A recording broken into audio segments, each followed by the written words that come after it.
Welcome to my NFL mock draft number 3.0. 3.0. We are almost a week away. It's not next Thursday. It's the Thursday following. It's on Thursday, April 29th, when the first round of the draft is finally coming up. And I think I'm starting to get a feel for what is going to happen in this draft. So that's what I'm going to try to do in this mock draft, as always. It's going to be different than my last mock draft for sure. It's going to be different from the first one, and that's just how these mock drafts develop, because as the storylines keep moving on, as you hear things from teams and everything like that, it puts you through and it starts getting you thinking, what is actually going to happen in this draft? And of course, we've had some big trades. I'm pretty sure we still had our last mock draft 2.0. The 49ers trade did happen, so it's going to be fun. Let's get through this. And I don't need to explain the first two picks. I think Trevor Lawrence goes to the Jaguars, and I think that Zach Wilson goes to the Jets. I don't think there is much explaining to be done. I've talked about it many times, plentiful of times, and I'm pretty sure you guys have heard it. Go to any single NFL mock draft, and they're going to have Trevor Lawrence at 1 and Zach Wilson at 2. It's because both those teams need quarterbacks, and they look like the two best quarterbacks on the board. So that's what I'm going to go there. Number 3, this is where it gets interesting. Who do the 49ers take? Because we know that they're in it for a quarterback. It is changing day by day who is going to go in this pick out of the mock drafts. But that's kind of what the mock draft community tries to do. They try to create conversation. They try to create drama to get you talking about the draft. That's their job. If you get people talking about your mock draft, then you're doing your job right. So having different things constantly gets people talking. Ultimately, I had Trey Lance going to the 49ers in my last one. It looks like Mac Jones could be at that spot, but ultimately what I think is going to happen is Justin Fields falls to the 49ers.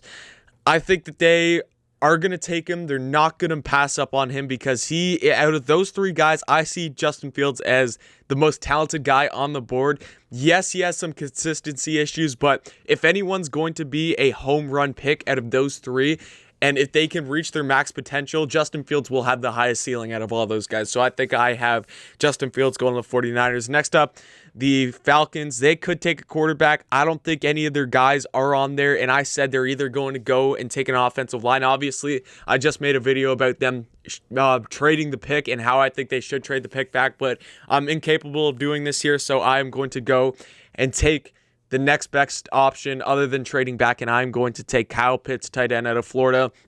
You get one of the best, if not the best pass catcher in all this NFL draft, and honestly, I think the second best player in this whole draft. Like, this guy is that good. Kyle Pitts is that good, and you're going to steal him at number 4.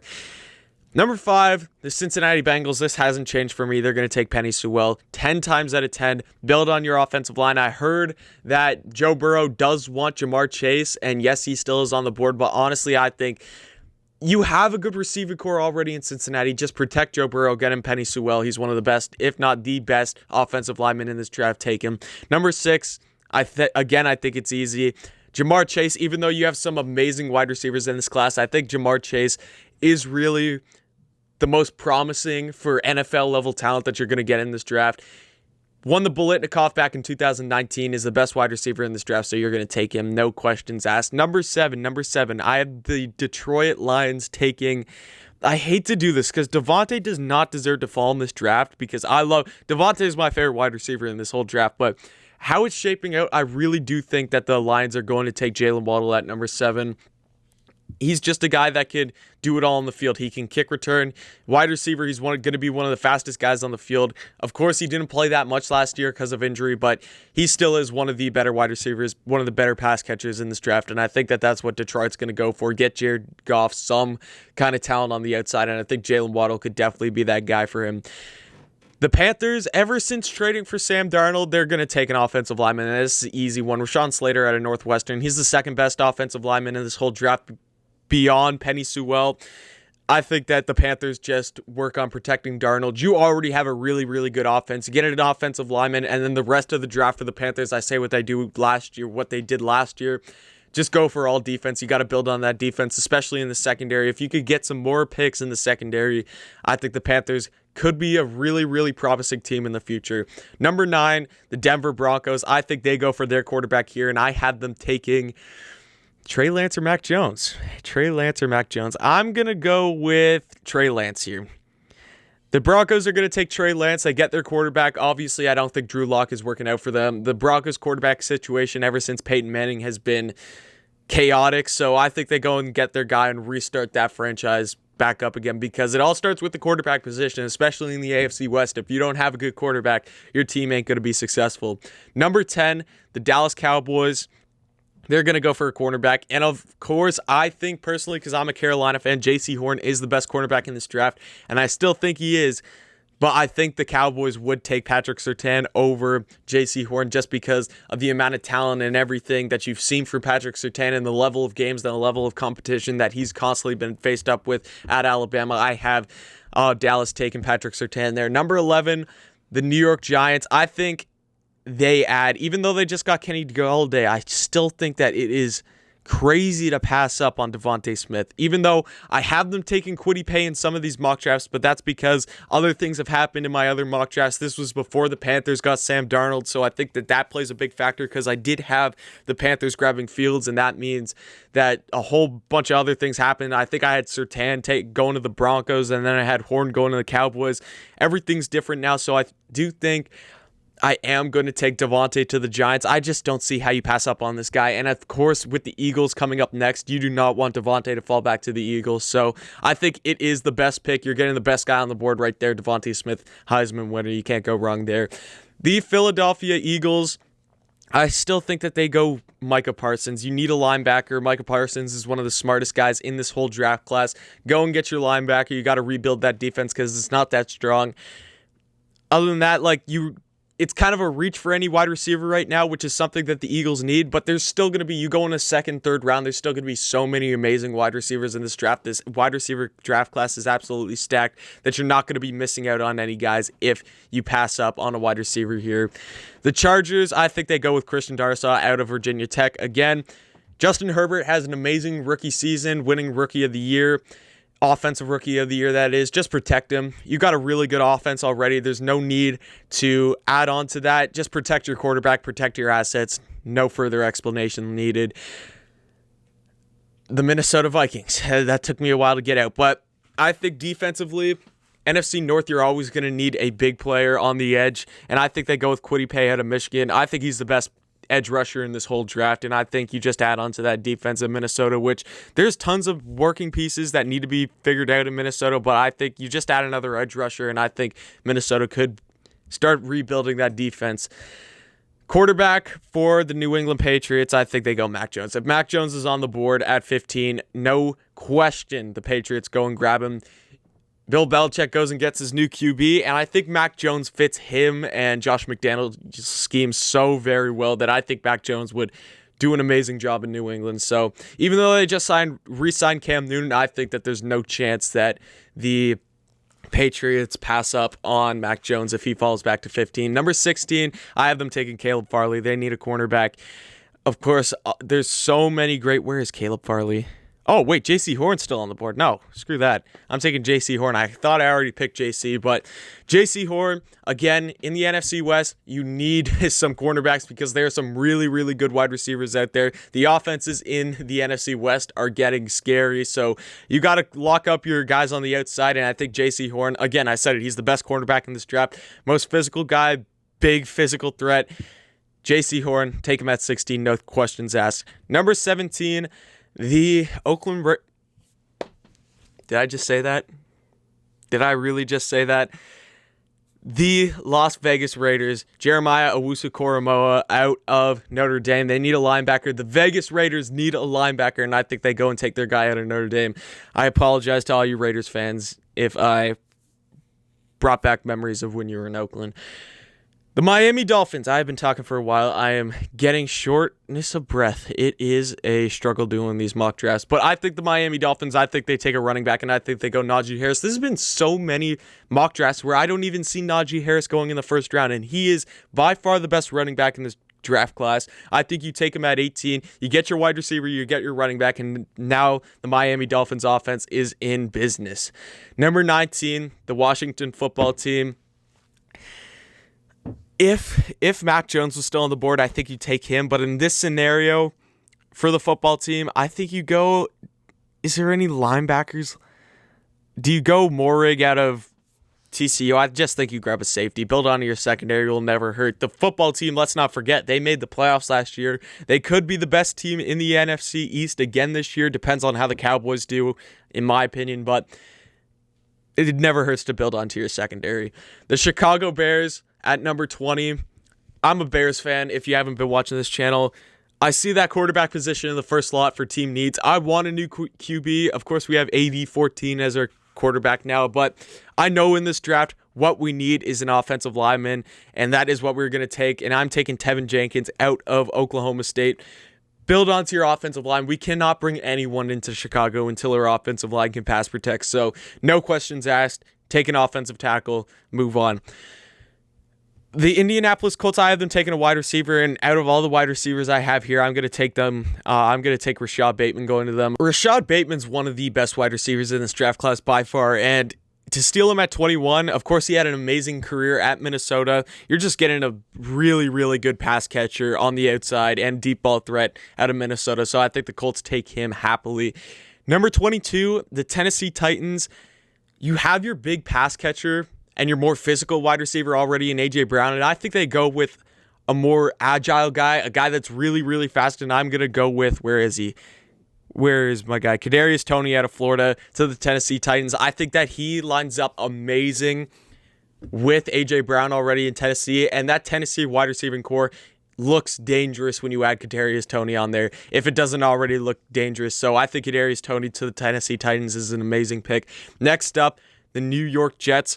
Constantly, I keep taking a wide receiver at this pick, but there are some really good edge rushers out here, and I'm going to go Jaylen Phillips. I think in my last two mock drafts, I've had them taking a wide receiver. I'm pretty sure I had them taking Terrace Marshall in both of those, but I'm going with Jaylen Phillips out of Miami. Get your big edge rusher. You already get your quarterback. Yes, you could add some more weapons for him on the outside, but I think defensively, you got to get started somewhere, and I think Jaylen Phillips is a steal at number 23 for the New York Jets. Pittsburgh Steelers, I have them taking Travis Etienne. I think I have him taken in all three of my mock drafts. I can't remember my first one, but I think the Steelers easily take a running back here. And Travis Etienne is easily the second best guy on the board. Najee Harris is already gone, and I think you just get your new running back. James Conner's moved on from Pittsburgh. You move on, you get your new running back, and then you got Travis Etienne and Benny Snell in the backfield for Pittsburgh, so that is going to be dangerous. Next up, 25, the Jacksonville Jaguars. Do you get Trevor Lawrence protection, or do you get Trevor Lawrence a new pass catcher? And I think with the wide receivers still on the board, I got to sort by position here because the wide receivers are all over the place. I'm going to go Terrace Marshall out of LSU. When you think of LSU wide receivers, obviously you're going to think Justin Jefferson and Jamar Chase because those were the two big guys in their championship run, and Justin Jefferson is now one of the best wide receivers in all the NFL, and Jamar Chase is about to be. But what Terrace Marshall did at LSU was very, very dangerous, and people just don't see it that way because of the other two guys in front of him. But Terrace Marshall is definitely one of the better wide receivers in this draft class. So to steal him at 25, I think is a great pick for the Jaguars. Get Trevor Lawrence, some pass catchers, and then in that wide receiver core, you got DJ Chark now, you got Laviska Shenault, and now you have Terrace Marshall. So that Jacksonville Jaguars pass catching squad is going to be pretty dangerous going into next season. The Cleveland Browns. Do they need an edge rusher now after signing Clowney? What do you go for here if you're the Cleveland Browns? And I think that they go for an interior defensive lineman. I think that your edge rushers are already really, really good. You already got Myles Garrett on the inside, but what better to do than just add to the already loaded defensive line that you have? And I'm going to go Christian Barmore out of Alabama. Of course, this guy has had championship experience with Alabama last season, was one of their best players on defense, if not their best player. I know a lot of people would argue Patrick Surtain is their best player, but Christian Barmore had an amazing season at Alabama next year.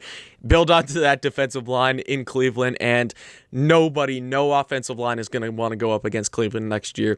Number 27, the Baltimore Ravens. I still don't understand why the Baltimore Ravens have not got Lamar Jackson a serious pass catcher, and I'm going to go Rondale Moore out of Purdue. I love Elijah Moore, but I think Rondale Moore is kind of that Tyreek Hill guy where you just get him out in space and he's going to do his own thing, and suddenly the Ravens are a team that you just cannot let any player get open in space, because every single guy that touches the ball for the Ravens is going to be fast and is going to be speedy. And I think if you had the fastest guy or the second fastest guy in this draft, because Anthony Schwartz would be the fastest guy, Rondell Moore, the Ravens are going to be a scary team next year. I think the New Orleans Saints next season, I've had them taking linebackers in every one, but what linebackers do I even have left? Do I take Xavier Collins to them? I think you take Caleb Farley. If Caleb Farley's still available at 28, I think by far he drops down to the New Orleans Saints.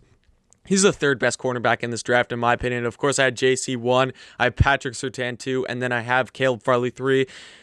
The Saints are getting old. Their defense is getting old, and if you have Caleb Farley and now Marshawn Lattimore in that secondary as your two main quarterbacks, your secondary isn't going to be an issue for the Saints. They got other things to worry about. Take away the secondary for that. And if you get a talented guy, Caleb Farley, at 28, I think you take him. 29, the Packers are taking a wide receiver 110%. There's no chance that they do not take one this year, and they're going Elijah Moore. Elijah Moore, other than Devontae Smith, I think Elijah Moore had the best receiving year out of any wide receiver in the SEC last season. Matt Corral and him just hooked up so many times last year. An amazing deep ball threat. Elijah Moore is a guy that is so overlooked in all of these mock drafts that I see. There are a ton where I don't even see him going in the first round. I see some of him going in the late second round. Elijah Moore is way better than that. Packers steal him at 29. The Buffalo Bills at 30. I had them taking a running back, and I think it a lot, but I think with the edge rushers still available in this draft, I think you go Azeez Ojulari out of Georgia. That's where he's out of. I remember watching him a ton this season because I'm a big SEC guy. I watch a lot of SEC football, and Georgia defensive line is always very scary, and they got a lot of physical guys out there. Go take Azeez Ojulari out of Georgia. 31, easy option, because you know that the Chiefs are going to take an offensive lineman. There's no way that they are not going to take anyone on the offensive line. I love Alex Leatherwood out of Alabama. Had one of the best seasons, of course, protecting Mac Jones last season. That whole offensive line for Alabama was very dangerous last season with Alex Leatherwood and Landon Dickerson. I think Alex Leatherwood is an easy pick here because you got to protect Mahomes. No questions asked after that Super Bowl.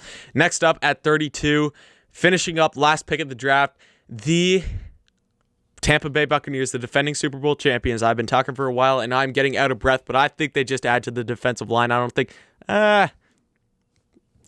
maybe not.